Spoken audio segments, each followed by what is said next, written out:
पारे आज आपण ग्रंथी हा विज्ञान मधला ग्रंथी हा टॉपिक शिकणार आहोत. ग्रंथी तर आपल्या मानवी शरीरात एकूण दोन प्रकारच्या ग्रंथी आढळतात. तर पहिली आहे अंतःस्रावी ग्रंथी आणि दुसरी आहे ते म्हणजे बाह्यस्रावी ग्रंथी.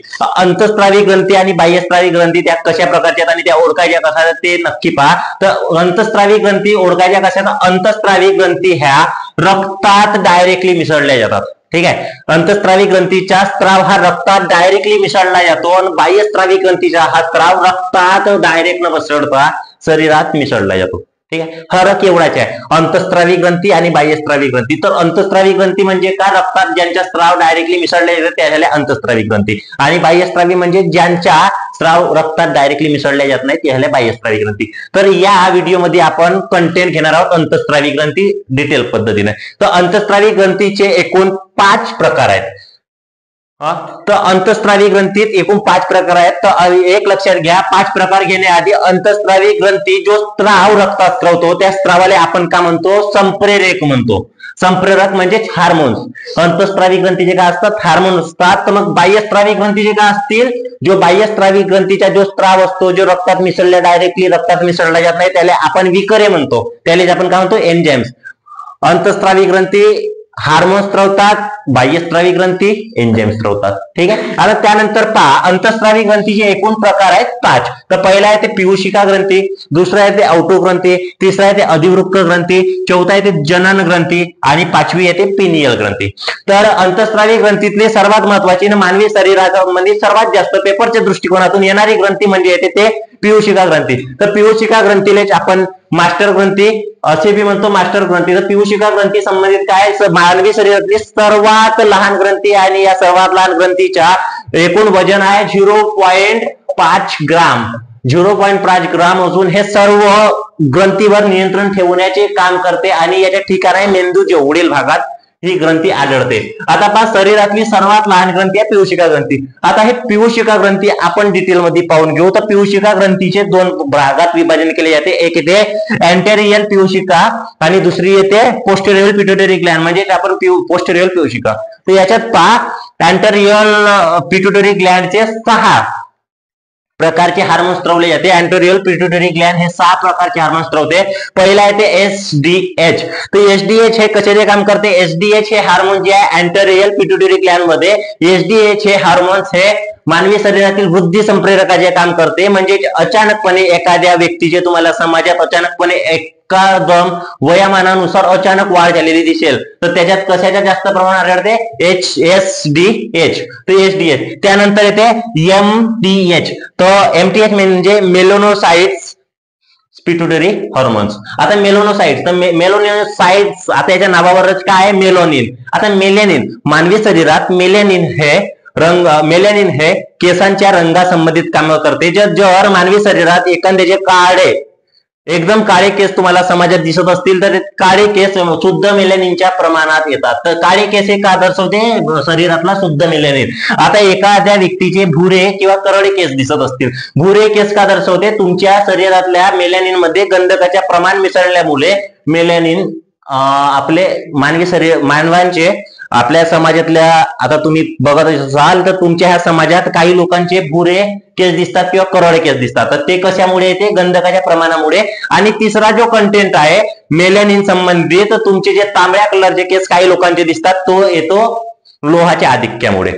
ठीक आहे. कंटेंट समजला. याच्यात बघा एमटीएच मेलोनोसाइट स्टिम्युलेटिंग हॉर्मोन्स. तर मेलोनोसाइट स्टिम्युलेटिंग हॉर्मोन्स मध्ये मेलोनोसाइट स्टिम्युलेटिंग हॉर्मोन्स, तर यामध्ये आपण बघितला होता हा कसे संबंधित कार्य करते, तुमच्या केसांच्या रंगद्रव्या संबंधात. तर आपल्या मानवी जीवनात 3 प्रकारचे, मानवासंबंधित 3 प्रकारचे, एक काळे केस, दुसरा आहे ते तांबडे केस आणि तिसरा आहे ते भुरे केस. आता ज्यांचे काळे एकदम काळ्या कलरचे केस असतात त्यांच्यात मेलॅनिनचे प्रमाण हा योग्य प्रमाणात म्हणजे अति उच्च प्रमाणात असतो. त्यानंतर काही लोकांचे भुरे केस दिसतात तर ते भुरे केस कशा प्रकारे असतात, तुमच्या शरीरात असलेल्या गंधकाच्या प्रमाणावरून ते मेलॅनिन मध्ये मिसळले जाते आणि त्यामुळे तो तुमच्या काळा कलर चेंज होऊन भुरा किंवा करड्या पद्धतीने दिसतो. आणि त्यानंतर जे आहे ते तांबडा जो तुमच्या केसांना जो तांबडा रंग येतो तो लोहाच्या आधिक्यामुळे येतो. आता त्यानंतरच्या आपण तिसरी पियुषिका ग्रंथीतली तिसरी ग्रंथी पाहणार आहोत. Prolactin hormones. तर प्रोलॅक्टिन हार्मोन्स हा मानवांच्या शरीरात म्हणजे स्त्रियांच्या शरीरासंबंधित काम करतो. तर दूध ग्रंथी आणि स्तन ग्रंथीच्या वाढ व विकासासंबंधित कार्य करणारी ग्रंथी ती म्हणजे आहे प्रोलॅक्टिन हार्मोन्स. आता त्यानंतरची आपण चौथी पिट्युटरी ग्लॅंडची चौथी ग्रंथी पाहिला होता THS. THS. तर THS हे कशावर नियंत्रित करते? कंठग्रंथीवर नियंत्रित करते. आता कंठग्रंथी, कंठ म्हणजे काय रे? गळा. गळ्यावर नियंत्रित करणारी ग्रंथी कोणती आहे? THS. आता एक ग्रंथी आहेत का? आपण पिट्युटरी ग्लॅंड मधले काय बघत आहोत? हॉर्मोनचे प्रकार. THS हा काय? हार्मोन ज्याला अँटेरियल पिट्युटरी मधला पहिला हार्मोन काय होता? SDH होता. दुसरा MTH होता. तिसरा काय होता? प्रोलॅक्टिन हार्मोन्स होता. चौथा THS आहे. आणि पाचवा काय? ACTH hormones. तर हा किडनीवरील अधिवृक्क ग्रंथीवर नियंत्रण ठेवण्याचे काम करते. किडनीवरील अधिवृक्क ग्रंथी. आता किडनी संबंधित कोणता घटक काम करते? तो म्हणजे नेफ्रॉन. पेपरात काय आहे? नेफ्रॉन. आता त्यानंतर पहा गोडोनोट्रॉपिक हॉर्मोन्स. तर हा बीज उत्पादक संप्रेरक म्हणून मानवी शरीरात कार्य करत असते. तर बीज उत्पादक संप्रेरक तर मानवाच्या शरीरामध्ये पुरुषामध्ये काय आढळेल? शुक्राणूची निर्मिती कोण करते? शुक्राणूची निर्मिती करते गोडोनोट्रॉपिक हॉर्मोन्स. आणि स्त्रियांमध्ये अंडाशयाची निर्मिती करते. म्हणजे हे घटक कशा संबंधित आहेत? तुमच्या जननेंद्रिया संबंधित, नियंत्रणासंबंधित गोडोनोट्रॉपिक हॉर्मोन्स कार्य करत असते. तर आपण या एवढ्या भागात पाहिलं होतं का पियूषिका ग्रंथीचे हॉर्मोन्स. तर पियूषिका ग्रंथीचे हॉर्मोन्स आपण किती पाहिले? एकूण 6 प्रकारचे हॉर्मोन्स. अँटेरियर पिट्युटरी ग्लॅंडचे एकूण 6 प्रकारचे जे हॉर्मोन्स पुरवले जाते ते हॉर्मोन्स आपण यातच पाहिला. पहिला हॉर्मोन्स होता SDH, दुसरा होता MTH, तिसरा होता ADH, चौथा होता ADH नाही आपला काय होता? प्रोलॅक्टिन. त्यानंतर THS आणि ACTH व 6वा आहे गोडोनोट्रॉपिक. आता पहा पोस्टेरियल पिट्युटरी ग्लॅंड.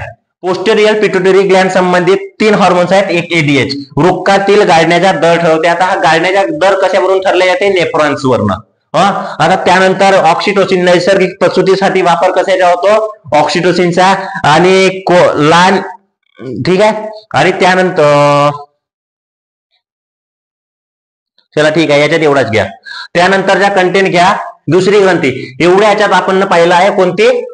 पिट्युटरी ग्लॅंड. आता दुसरी ग्रंथी पहा औटोग्रंथी दिवाला त्यालाच आपण कंठग्रंथी म्हणतो. तो कंठग्रंथी हे कुठं आढळते? कंठग्रंथी हे मानवी शरीरातील सर्वात मोठी अंतःस्रावी ग्रंथी. पहा पेपरला येणारा क्वेश्चन आहे. सर्वात मोठी अंतःस्रावी ग्रंथी कोणती? कंठग्रंथी.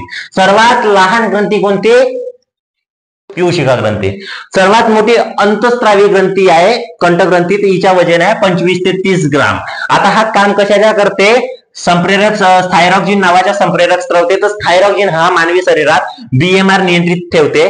तसेच ऊर्जा निर्मिती करण्यास मदत करते. आणि त्यानंतर जो तुमच्या आजार होते गलगंड आजार कशाच्या कमतरतेमुळे होते? आयोडीनच्या कमतरतेमुळे. तर हा गलगंड आजारावर नियंत्रण ठेवण्याचे काम कोण करते? थायरॉक्सिन करते. ठीक आहे. आता त्यानंतर थायरॉक्सिनच्या कमतरतेमुळे प्रौढ माणसात काय होते रे? प्रौढ माणसात गल्स रोग होतो. तो गल्स रोग म्हणजे काय होते? एक तुम्ही जेव्हा समाजात पाहता एखाद्या माणसाच्या चेहऱ्यावर अचानकपणे एखादा चरबीचा भाग वाढलेला दिसते तो ह्याला गल्स रोग. चेहऱ्यावर चरबी वाढणे म्हणजे गल्स रोग. तर हा कशामुळे होते? कशाच्या कमतरतेमुळे? थायरॉक्सिनच्या कमतरतेमुळे. त्यानंतर थायरॉक्सिनच्या आधिक्यामुळे काय होते? ग्रेव्हिज रोग. तर डोळ्याच्या पाठीमागील भागात चमडा जमा झाल्यासारखा होते. पाठीमागील भागात तर डोळे हे बाहेर आल्यासारखे दिसते. ते आधिक्यामुळे होते. आता त्यानंतर पहा लहान बाळात कमतरतेमुळे थायरॉक्सिनच्या कमतरतेमुळे लहान बाळावरील क्रेटिनिझम म्हणजे शारीरिक आणि मानसिक वाढ खुंटते. हा याला थायरॉक्सिनचा प्रकार पाहिला आपण. थायरॉक्सिन कंठग्रंथी संबंधित होते. त्यानंतर आपण घेत आहोत अधिवृक्क ग्रंथी. अधिवृक्क ग्रंथी ही क्षाराच्या प्रमाण नियोजित ठेवते. मानवी शरीरात क्षाराचे प्रमाण नियोजित करते आणि मूत्रपिंडावर आढळते. आपत्कालीन संप्रेरक याले आपण म्हणतो. आता मूत्रपिंडावर अधिवृक्क ग्रंथी. तर याच्यावर वृक्क म्हणजे काय होते? किडनी. तर हे कशा संबंधित आहे? किडनी संबंधित. तर क्षाराचे प्रमाण नियंत्रित ठेवणारी ग्रंथी म्हणजे कोणती? अधिवृक्क ग्रंथी. तर मूत्रपिंडावर आढळते आणि आपत्कालीन संप्रेरक स्त्रवते. म्हणजे अचानकपणे तुम्हाला येणारा राग व तुमच्या भीती हे तुमच्या चेहऱ्यावर दाखवणारे एक्सप्रेशन कोणाचे कार्य करते? अधिवृक्क ग्रंथी. त्यानंतरची ग्रंथी आहे जनन ग्रंथी. हे तुमच्या या ग्रंथी संबंधी आपण ह्युमन रिप्रोडक्टिव्ह सिस्टम मध्ये टोटली डीप मध्ये घेणार आहोत. आता सध्याच्या दृष्टिकोनानं ग्रंथीचे कार्य पहा पुरुष व स्त्रियांमध्ये विभाजित केला. तर जनन ग्रंथी पुरुषांमध्ये संप्रेरक टेस्टोस्टेरॉन आणि एंड्रोजन हे संप्रेरक पुरुषांमध्ये स्त्रवले जाते. तर स्त्रियांमध्ये स्त्रवले जाणारे संप्रेरक आहे प्रोजेस्टेरॉन. ठीक आहे. तर टेस्टोस्टेरॉन आणि प्रोजेस्टेरॉन हे कशाची निर्मिती करते? पुरुषांमध्ये शुक्राणू निर्मितीसाठी प्रोस्टेस्टेरॉन आणि टेस्टोस्टेरॉन वापरले जाते. आता स्त्रियांमध्ये संप्रेरक जो वापरले जाते प्रोजेस्टेरॉन.